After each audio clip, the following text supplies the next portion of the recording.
Hello मेरे साथियों, आइए आप सभी का आपके YouTube channel super science zone में स्वागत करते हैं। तो चलिए आज हम लोग क्या देखते हैं। हम लोग अभी क्या क्या पढ़ चुके हैं। हम लोग फिजिक्स को कंटिन्यू कर रहे हैं। हम सब क्या पढ़े बच्चों, अभी हम लोग कक्षा 10 का भौतिक विज्ञान स्टार्ट किए हैं।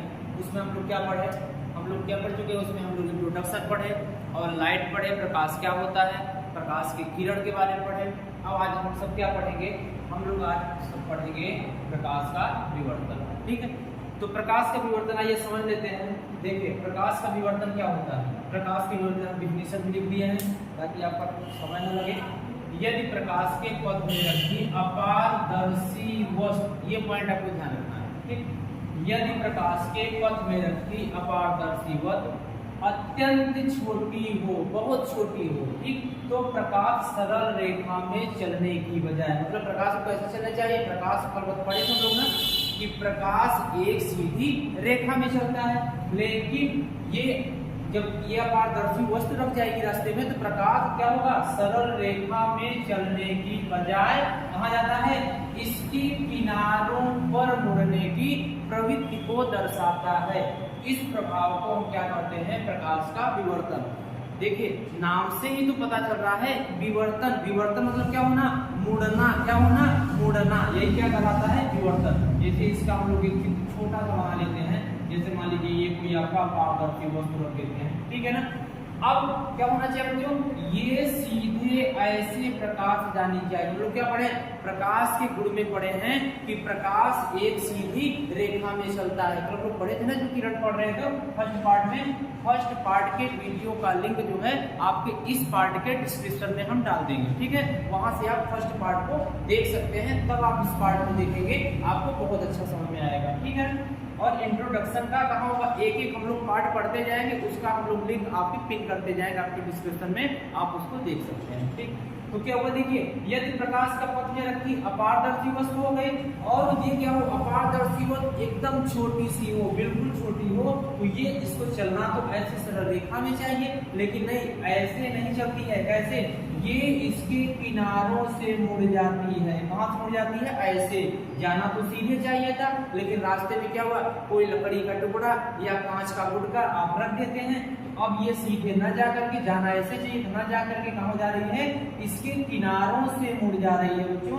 तो ये क्या कहलाएगा, इसी प्रभाव को हम क्या कहते हैं, प्रकाश का विवर्तन कहते हैं। समझ के विवर्तन ना, यदि प्रकाश के पथ में रखी अपारदर्शी वस्तु क्या होता है, अत्यंत छोटी हो, तो प्रकाश क्या होगा, सरल रेखा में चलने की बजाय इसके किनारों पर मुड़ने की प्रवृत्ति को दर्शाता है। इसे हम क्या बोलते हैं, इसे हम बोलते हैं प्रकाश का विवर्तन कहते हैं। ठीक, अब आइए हम लोग इंपॉर्टेंट देखते हैं। ये क्वेश्चन आपका पूछा जाता है कि प्रकाश के गुण क्या होते हैं। चलिए तो समझते हैं प्रकाश के गुण। देखिए प्रकाश के गुण कल हम लोग कुछ पढ़े भी थे, आज हम लोग पढ़ लेते हैं। सबसे नंबर 1 पढ़ते हैं प्रकाश के गुण। क्या होता है प्रकाश के गुण, कल हम सब पढ़े थे बच्चों फर्स्ट पार्ट में। प्रकाश एक सीधी रेखा में चलता है। कैसे चलता है प्रकाश, एक सीधी रेखा में चलता है। प्रकाश कभी भी ऐसे ऐसे नहीं चलता, बताया था ना, ऐसे क्या चलती हैं, तरंगे चलती हैं। प्रकाश एक सीधी रेखा में चलता है। ये पहला पॉइंट हो गया गुण। ठीक है, अब दूसरा पॉइंट क्या देखेंगे, प्रकाश जो होता है निर्वात। निर्वात समझते हैं ना, मतलब जो वैक्यूम होता है, जो पूरा स्पेस खाली होता है, जैसे हमारा वायुमंडल है, क्या है ये, निर्वात है। यहाँ मतलब सिर्फ हवा ही हवा। अभी हम लोग पढ़ेंगे मानव ने तो प्रिज्म वाले चैप्टर में निर्वात क्या होता है, वहां आप इसको समझेंगे अच्छे से। तो निर्वात क्या, इतना समझिए, निर्वात मतलब जो वैक्यूम होता है, जो स्पेस होता है, जहाँ पूरा रिक्त स्थान होता है, वहां सिर्फ हवा ही हवा पाई जाती है, उसे हम लोग क्या कहते हैं, निर्वात बोलते हैं। तो लिखेंगे प्रकाश की चाल, दूसरा पॉइंट में प्रकाश की चाल निर्वात में कितना होती है, प्रकाश की चाल निर्वात में, ये आपको ध्यान रखना होगा। प्रकाश की चाल निर्वात में 3 × 10⁸ मीटर प्रति सेकेंड। मतलब इसका समझिए, इसका मतलब ये है एक सेकंड में, एक सेकंड में बच्चों, एक सेकंड में जो आपका प्रकाश है ना, इतना 30 लाख, मतलब 3 के बाद आप 8 जीरो लगा सकते हैं, ये पूरा ऐसे इतना 1 सेकंड में इतने मीटर प्रकाश क्या करता है, प्रकाश की चाल मतलब प्रकाश का वेग होता है इतना तेजी। इसीलिए आप देखे होंगे, कभी समझिएगा, जब आपके बादल टकराते हैं तो क्या होता है, आपको क्या होता है, पहले सुनाई देता है, प्रकाश दिखाई देता है या पहले आपको आवाज सुनाई देती है? आप कहेंगे सर हमें तो पहले प्रकाश दिखाई देता है। तभी तो हम लोग क्या करते हैं, जब बादल टकराते हैं तो हम लोग क्या करते हैं, बोलते हैं अब कान बंद करिए, अब कुछ देर में बादल क्या होंगे, गरजने वाले होंगे। इसका मतलब ये है कि पहले क्या होता है, पहले तो वहां से टकराव होता है, लेकिन आपके जो ध्वनि का वेग होता है वो 332 मीटर पर सेकंड होता है, और जो कि आपके आकाश से क्या होगा, वहां से प्रकाश पृथ्वी तक आने में कितना मिनट लगता है बच्चों, 8 मिनट 20 सेकंड। कितना लगता है, 8 मिनट 20 सेकंड, इतना टाइम लगता है, ठीक है ना। तो 8 मिनट 20 सेकंड लाइट को आने में लगते हैं, जबकि ध्वनि ध्वनि क्या होता है, बहुत बाद में पहुंचता है, क्योंकि प्रकाश का जो स्पीड होता है, लाइट की जो स्पीड होती है वो इतना ज्यादा होती है, 1 सेकंड में 30 लाख मीटर चलता है, और जो आपका ध्वनि होता है 332 मीटर ही चलता है। इसलिए हमारे आंखों तक क्या प्रकाश पहले दिखाई देता है, आवाज बाद में सुनाई देता है, जबकि रियल में ऐसा नहीं होता, वहां से पहले आवाज निकलता है, लाइट उसके बाद निकलती है। लेकिन लाइट का वेग अधिक होने के कारण प्रकाश का और आपका जो आपका ध्वनि होता है उसका वेग कम होने के कारण प्रकाश हमें पृथ्वी तक जल्दी दिखाई देता है और ध्वनि हमें उसके बाद सुनाई देती है, ठीक है ना, ये समझिएगा। तो प्रकाश की चाल निर्वात में क्या होती है, 3 × 10⁸ मीटर प्रति सेकंड होती है, ये प्रकाश की चाल हो गई। किंतु कहाँ पे, निर्वात में, ये आप याद रखेंगे, निर्वात अथवा वायु में, ये ध्यान रखेंगे। तीसरा पॉइंट बहुत इंपॉर्टेंट, तीसरा पॉइंट प्रकाश की तरंगदैर्घ्य। तरंगदैर्घ्य हम लोग पढ़ेंगे अगले चैप्टर में। प्रकाश की तरंगदैर्घ्य क्या होता है, ये कई कई बुकों में कुछ कहीं मतलब अलग अलग वैल्यू होता है। आप एक स्टैंडर्ड वैल्यू याद रखेंगे, 3800 से 3800 एंगस्ट्रॉम से 7800 एंगस्ट्रॉम होती है, ठीक है ना, इसको ध्यान रखेंगे। प्रकाश की तरंगदैर्घ्य 3800 एंगस्ट्रॉम से 7800 एंगस्ट्रॉम होती है। कुछ बच्चे पूछेंगे सर एंगस्ट्रॉम क्या होता है, आइए इसको ही बता देते हैं हम लोग। एक नोट कर लेंगे, 1 एंगस्ट्रॉम = 10⁻⁻10 मीटर, ठीक है, ये आप ध्यान रखेंगे। 1 एंगस्ट्रॉम = 10⁻⁻10 मीटर, यहाँ आप इसको मल्टीप्लाई कर देंगे तो वैल्यू निकल आएगी, फिर आप वैल्यू से पूछता नहीं है, बस आपके लिए इंपॉर्टेंट है। प्रकाश की तरंगदैर्घ्य कितना होता है, 3800 एंगस्ट्रॉम से कितना 7800 एंगस्ट्रॉम। ये हमारा जो जैसे लाइट वेव होता है ना, तरंग में चलता है, ऐसे प्रकाश का भी ये चलने तरंगदैर्घ्य ये इतना माना जाता है, ठीक। अगला बहुत सारे पॉइंट है, हम लोग 3-4 पॉइंट लिख लेते हैं। प्रकाश जो होता है बच्चों, प्रकाश वैद्युत चुंबकीय तरंगे उत्पन्न करता है। कैसी तरंगे, वैद्युत चुंबकीय तरंगे। नोट कर लेंगे सब पॉइंट, सारे पॉइंट बहुत महत्वपूर्ण है। प्रकाश वैद्युत चुंबकीय तरंगे उत्पन्न करता है, ठीक है, उत्पन्न करता है। ये महत्वपूर्ण 4 पॉइंट है, हम लोगों ने लिख लिया इसे, तो समझेंगे फिर से। प्रकाश कैसे चलता है, प्रकाश एक सीधी रेखा में चलता है। प्रकाश कैसे चलता है, एक सीधी रेखा में चलता है। दूसरा, प्रकाश की चाल निर्वात में कितना होती है, 3 × 10⁸ मीटर प्रति सेकंड होती है। प्रकाश की तरंगदैर्घ्य कितना होता है, 3800 से 7800 एंगस्ट्रॉम होता है। फिर प्रकाश वैद्युत चुंबकीय तरंगे उत्पन्न करता है, ठीक है ना। ये आपके 4 पॉइंट हो गए लाइट के, प्रकाश के। चलिए आइए हम लोग इसके आगे देखते। इतनी बात आप समझ गए ना, आप इसको लिख लेंगे, बहुत मतलब रोक के आप इसे लिख लेंगे या फिर आप इसका स्क्रीनशॉट ले लेंगे। हम लोग आगे चलते हैं। अब देखिए बच्चों, जो महत्वपूर्ण टॉपिक है, अब यहाँ से स्टार्ट होता है प्रकाश का परावर्तन, जो हमारे चैप्टर का नाम है। आप लोग इंतजार कर रहे होंगे कि सर प्रकाश का परावर्तन कब पढ़ाएंगे। अब आ गया आपका प्रकाश के परावर्तन का टर्न, जो कि इस साल आया हुआ था कि प्रकाश के परावर्तन के नियम बताइए। 2022 के यूपी बोर्ड के पेपर में आया हुआ है प्रकाश के परावर्तन के नियम। तो आइए हम लोग पहले देखेंगे प्रकाश का परावर्तन, रिफ्लेक्शन ऑफ लाइट क्या होता है। उसके बाद हम लोग पढ़ेंगे प्रकाश के परावर्तन के कितने नियम होते हैं। फिर हम लोग पढ़ेंगे दर्पण क्या होता है, दर्पण कितने प्रकार का होता है, गोलीय दर्पण। फिर हम लोग पढ़ेंगे परिभाषाएं, ठीक है। तो आइए हम लोग कंटिन्यू करते हैं, चलिए, ठीक है। तो आइए हम लोग बात करते हैं प्रकाश की।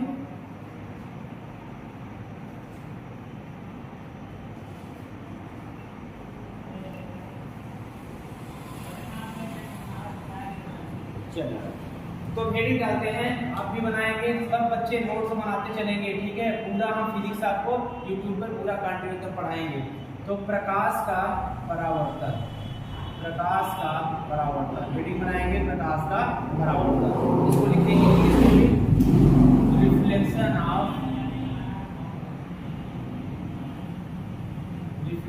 Of light. क्या होता है, नाम से ही पता चल रहा है ना, रिफ्लेक्शन ऑफ लाइट, प्रकाश का परावर्तन क्या होता है। आइए इसको हम लोग समझते हैं अच्छे से। देखिए, जब कभी आप देखो बचपन में आप भी किए होंगे, क्या होता है कि जब धूप रहता है तो आप शीशा लेते हैं, जैसे जिधर से रे किरण आती रहती है आप एक शीशा लेते हैं और शीशे को क्या करते हैं, ऐसे आप शीशा ले लेते हैं, उस पे जो रे आती है ऐसे पड़ती है ना, कल बताए थे, जो रे आती हैं कहाँ से आती हैं, सूर्य से आती हैं, उनको हम लोग क्या बोलेंगे, आपतित किरण। जो किरण आती है उसे बोलेंगे आपतित किरण। और किसी तल से टकराने के बाद जो रिटर्न वापस चली जाती है उसे हम लोग क्या बोलते हैं बच्चों, परावर्तित किरण। दो ही किरण की तो बात किए थे ना, एक जो आती है उसे आपतित, और टकराने के बाद जो लौट जाती है उसे हम लोग क्या बोलेंगे, परावर्तित किरण। ठीक है, दो किरण की बात किए थे, आज हम लोग वही देखेंगे। प्रकाश के परावर्तन के नियम में दो ही किरणों की बात होगी। जैसे ये कोई तल हो जाता है, पीछे हम क्या कर देते हैं, इसमें पॉलिश कर देते हैं, तो हो जाता है ना। अब ये जो तल होगा, अब इसमें वही दो किरण की बात होगी। एक किरण क्या होगा, जो आएगी उस किरण का नाम क्या होगा, आपतित किरण। क्या बोलेंगे, आपतित किरण, मतलब इंसिडेंट रे। ठीक है ना। अब इस तल से टकराने के बाद ज्यादातर जो इसका भाग होगा, अधिकांश जो भाग होगा वो तो ऐसे वापस लौट जाएगा, लेकिन सारा भाग वापस उस रास्ते से नहीं लौट पाएगा। कुछ भाग क्या होगा, कुछ भाग दूसरे रास्ते से, दूसरे मार्ग से लौटेगा, जैसे इधर से। अब जो किरण आती है उसे हम लोग बोलते हैं आपतित किरण। और इस तल से, क्योंकि ये प्लेन तल है मतलब इसे पीछे पॉलिश किया गया है, तो अब देखिए इस तल से टकराने के बाद जो वापस लौट जाती है उसे हम लोग क्या बोलते हैं, उसे हम लोग बोलते हैं परावर्तित किरण। ये कल हम लोग पढ़े भी थे, आपको ध्यान भी रखना है। ठीक है, तो देखिए अब इसके हम लोग डिफिनीशन बनाते हैं। डिफिनीशन इसका समझिएगा, रटना उठना नहीं है कुछ आपको फिजिक्स में, बस आपको चीजें समझते जानी है, एक दूसरे से कोरिलेट करते जाना है और आपको परिभाषाओं को कनेक्ट करते जाना है। और आप क्या करना है, फार्मूले को ध्यान रखते जाना है। कुछ थोड़े बहुत फिजिक्स में मेन रोल होता है फिगर का, आपको फिगर की प्रैक्टिस करते जाना है, पूरी फिजिक्स आसान हो जाएगी। कुछ फिजिक्स में रखा ही नहीं है। न्यूमेरिकल तो हम लोग देखिएगा एकदम इतना आसानी से लगा लेंगे, आप कहेंगे सर इतना आसान फिजिक्स का न्यूमेरिकल होता है, अभी आने तो दीजिए, फिर देखिए कितना मजा आता है न्यूमेरिकल को लगाने में। बस आपको अच्छे से कंटिन्यू करके एकदम पढ़ते जाना है। तो देखिए क्या हो गया, जब कोई प्रकाश की किरण किसी पॉलिश या चिकने तल से क्या करती है बच्चों, टकराती है। ध्यान से समझिएगा परिभाषा को। जब कोई प्रकाश की किरण किसी पॉलिश या चिकने तल से टकराती है तो टकराने के बाद आप बोल सकते हैं पुनः उसी माध्यम में लौट जाती है, या फिर टकराने के बाद वापस रिटर्न हो जाती है। ठीक है ना, उसे ही हम क्या बोलेंगे, प्रकाश का परावर्तन कहते हैं। या फिर आप इसका फिगर ऐसे भी बना सकते हैं बच्चों, एक फिगर इसका आप ऐसे भी बना सकते हैं, सिंपल सा, कोई ज्यादा आपको याद करना कुछ तो है नहीं। ये देखिए, ये आपका कोई तल हो गया, पॉलिश है, ये आपकी रे आई, समझिएगा ये रे आई। तो क्या लिखेंगे परिभाषा, देखिए जब कोई प्रकाश की किरण किसी पॉलिश या चिकने तल से टकराती है तो टकराने के बाद प्रकाश का अधिकांश भाग पुनः वापस उसी माध्यम, देखिए अधिकांश इसलिए बोलेंगे क्योंकि कुछ भाग तो इधर भी जाएगा ना, उसे रास्ता मिलेगा जाने के लिए, कुछ भाग तो इधर भी जाएगा ना जाने के लिए, कुछ भाग ऐसे जाएगा, कुछ भाग ऐसे, कुछ भाग ऐसे, मतलब ये इधर भी, क्योंकि हर तरफ स्पेस है अभी हमने बताया, तो उसके लिए जाने के लिए रास्ता पूरा ओपन है। लेकिन मैक्सिमम भाग, ज्यादातर जो भाग होगा वो जिस रास्ते से किरण आई है उसी रास्ते से क्या होगा, रिटर्न हो जाएगा। ठीक है, तो एक बार परिभाषा देख लेंगे। जब कोई प्रकाश की किरण किसी पॉलिश या चिकने तल से टकराती है तो टकराने के बाद पुनः वापस उसी माध्यम में वापस लौट जाती है।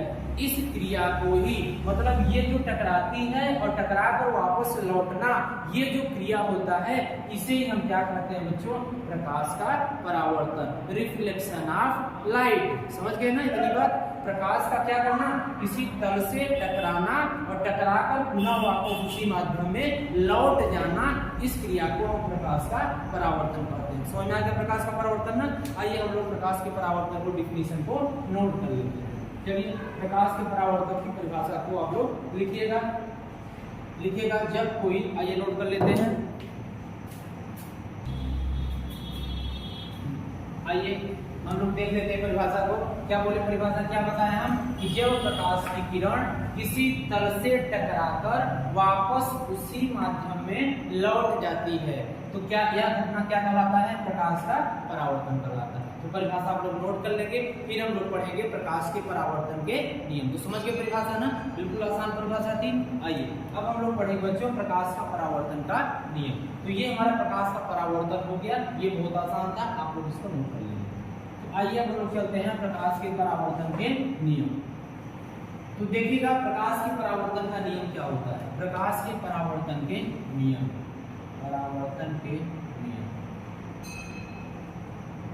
Rule of reflection of light, ये हो जाएगा। अब देखिए प्रकाश के परावर्तन कितने नियम हैं, इस सब आया हुआ था पेपर में। प्रकाश के परावर्तन के 2 नियम हैं। तो पहला नियम कौन सा है, आइए हम लोग इसका पहले फिगर बनाएंगे। बताए हैं फिजिक्स में क्या है, फिजिक्स में बस कॉन्सेप्ट है, फिर इसके बाद आपके कुछ फार्मूले हैं और आपको फिगर है, बाकी फिजिक्स में कुछ भी नहीं है।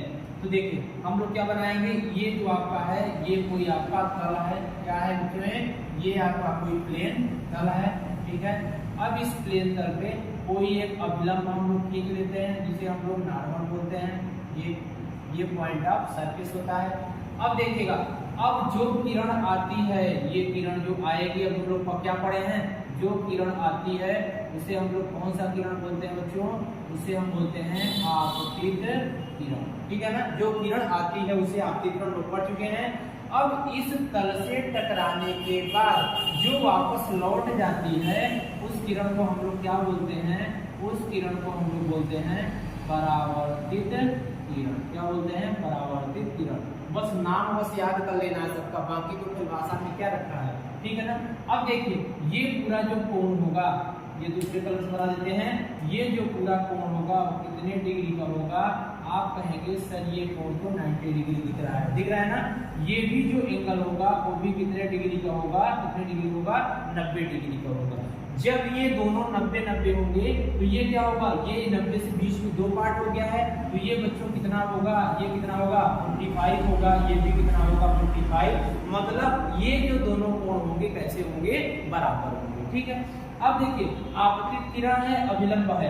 अब इन दोनों के बीच में जो कोण बनाएगा, मतलब अभिलंब से और आपतित किरण के बीच में जो कोण बनेगा, जब आपतित किरण आए, जब किरण आ रहे हैं तो उसे आपतित किरण बोलेंगे, तो जो कोण बनाएगा उसे हम लोग बोलेंगे आपतन कोण। क्या बोलेंगे, आपतन कोण, इंसिडेंट ऑफ रे, इसे हम लोग बोलते हैं आई, ठीक है। अब परावर्तित किरण जा रही है और अभिलंब, इनके बीच में जो कोण बनेगा उसे क्या बोलेंगे, इसे बोलेंगे आपका परावर्तन कोण, परावर्तन कोण, angle of incident, angle of reflected, ठीक है। आपतन कोण, परावर्तन कोण बन गया। यही तो था आपका परावर्तन का नियम। देखिए जो किरण आ रही है उसे क्या बोलेंगे, आपतित किरण, और तल से टकराने के बाद आपका कोई तल हो सकता है, आपका हाथ का सरफेस हो सकता है, आपके दीवार का तल हो सकता है, आपके बोर्ड का तल हो सकता है, क्योंकि बोर्ड में हम तो ऐसे दिखा नहीं सकते, हम तो ऐसे ही दिखाएंगे। अब देखिए क्या होगा, जो किरण आएगी आपतित किरण, और इस तल से टकराने के बाद क्योंकि पालिश है आप भी जा नहीं पाएगा, हम लोग उसको अपवर्तन में पढ़ेंगे, जब इस पार से उस पार चला जाता है। अभी हम लोग रिफ्लेक्शन पढ़ रहे हैं, रिफ्लेक्शन में क्या होता है, टकराने के बाद ना लौट जाती है, तो लौट गई, इसे क्या बोलेंगे, किरण को परावर्तित किरण बोलेंगे। अब इस बिंदु को हम लोग क्या बोलेंगे, इस बिंदु को बच्चों बोलेंगे आपतन बिंदु, पॉइंट ऑफ सरफेस, इसे बोलेंगे आपतन बिंदु, ठीक है। अब आपके सारे पॉइंट पता हो गए ना, आने वाली किरण को आपतित किरण, तल से टकरा कर जाने वाली किरण को परावर्तित किरण, ये जो तीनों जिस बिंदु पर मिलेंगे उसे आपतन बिंदु बोलेंगे, और ये जो आपका खींचा गया है उसे क्या बोलेंगे, अभिलंब बोलेंगे। तो हम लोग अब परिभाषा को हम लोग कनेक्ट करेंगे, परिभाषा को समझेंगे। तो पहली परिभाषा सुनिएगा, क्या होता है, आपतित किरण और परावर्तित किरण और आपतन बिंदु पर खींचा गया अभिलंब। फिर से सुनिएगा, आपतित किरण परावर्तित किरण और आपतन बिंदु पर खींचा गया अभिलंब, तीनों कहाँ होंगे? तीनों एक ही तल में होते हैं। समझ के परिभाषा ना, एक बार फिर से रिपीट करते हैं, समझिएगा परिभाषा। आपको भी वीडियो को पॉज करके अपने से परिभाषा बोलना है। फिजिक्स सीखने का सबसे अच्छा तरीका आपको बता रहे हैं। फिजिक्स में कुछ भी नहीं होता, हम बार बार क्यों कर रहे हैं? क्योंकि फिजिक्स इतना इंटरेस्टिंग सब्जेक्ट होता है, जिस दिन आपका इंटरेस्ट आ जाएगा आपको लगेगा फिजिक्स कितना आसान होता है। नहीं समझ में आएगा, रटते रह जाएंगे, फिजिक्स आप कभी भी रट ही नहीं सकते हैं। ठीक है, तो फिर से समझिएगा, वीडियो को पॉज करके आप अपने से बोलेंगे, हमारे साथ ही बोलेंगे कि आपतित किरण, परावर्तित किरण और आपतन बिंदु पर खींचा गया अभिलंब, तीनों कहाँ होंगे बच्चों? तीनों एक ही तल में होते हैं। वो तल कोई भी हो सकता है। पहली परिभाषा समझ आ गई ना? सेकंड परिभाषा, दो नियम है। दूसरा नियम समझेगा, आपतन कोण परावर्तन कोण के बराबर होता है। आपतन कोण मतलब इंसिडेंट, ये एंगल ऑफ इंसिडेंट मतलब आई, और आपतन परावर्तन कोण मतलब होता है एंगल ऑफ रिफ्लेक्टेड मतलब कोण आर। जो कोण आई होगा कोण आर के बराबर होगा। बराबर क्यों होता है हम बता चुके हैं, क्योंकि ये पूरा 90 डिग्री होता है। जब इसको हम आधा कर दिए 45, ये भी 45 का हम लोग इस पे भी न्यूमेरिकल करेंगे। ठीक है ना? तो समझ के दोनों परिभाषा एक बार रिपीट करते हैं, फिर हम परिभाषा इसका लिख देते हैं, आप उसको नोट कर लेंगे। फिर से सुनिएगा, आपतित किरण, जो किरण आती है, आपतित किरण, परावर्तित किरण और आपतन बिंदु पर खींचा गया अभिलंब, तीनों कहाँ होंगे? तीनों एक ही तल में होते हैं। दूसरा नियम, आपतन कोण सदैव परावर्तन कोण के क्या होता है? इक्वल होता है, बराबर होता है। दोनों नियम आ गया ना? अब हम लोग इस नियम के लिखेंगे। चलिए परिभाषा को नोट कर लेंगे। ठीक है, परिभाषा नोट कर लेंगे। आपतित किरण और परावर्तित किरण तथा आपतन बिंदु पर खींचा गया अभिलंब, तीनों कहाँ होंगे? तीनों एक ही तल में होते हैं। दूसरा, आपतन कोण तथा परावर्तन कोण कैसे होंगे? दोनों बराबर होते हैं। कोण आई बराबर कोण आर होता है। ठीक है, तो बच्चों इसे आप नोट कर लेंगे। हम लोग बहुत अच्छे समझ गए हैं, और जो भी आपको समस्या होगी आप नीचे कमेंट कर सकते हैं। ठीक है, आपको ठीक है इतना याद, हम लोग इतना ही बस करते हैं, फिर हम लोग ज्यादा वीडियो लंबा हो जाएगा। फिर हम लोग अगले पार्ट में इसे कंटिन्यू करते हैं। हम लोग पढ़ेंगे गोलीय दर्पण क्या होता है, उससे संबंधित परिभाषाएं पढ़ेंगे। फिर हम लोग आ जाएंगे प्रतिबिंब खींचने के नियम पे आ जाएंगे। ठीक है, तो आपको बस क्या करना है, बस आपको थोड़ा सा वीडियो को अभी कुछ सपोर्ट करना है, वीडियो को लाइक करना है, शेयर करना है और सब्सक्राइब करना है। तो ठीक है बच्चों, बहुत बहुत धन्यवाद। फिर हम लोग मिलते हैं अगले वीडियो में। Thank you.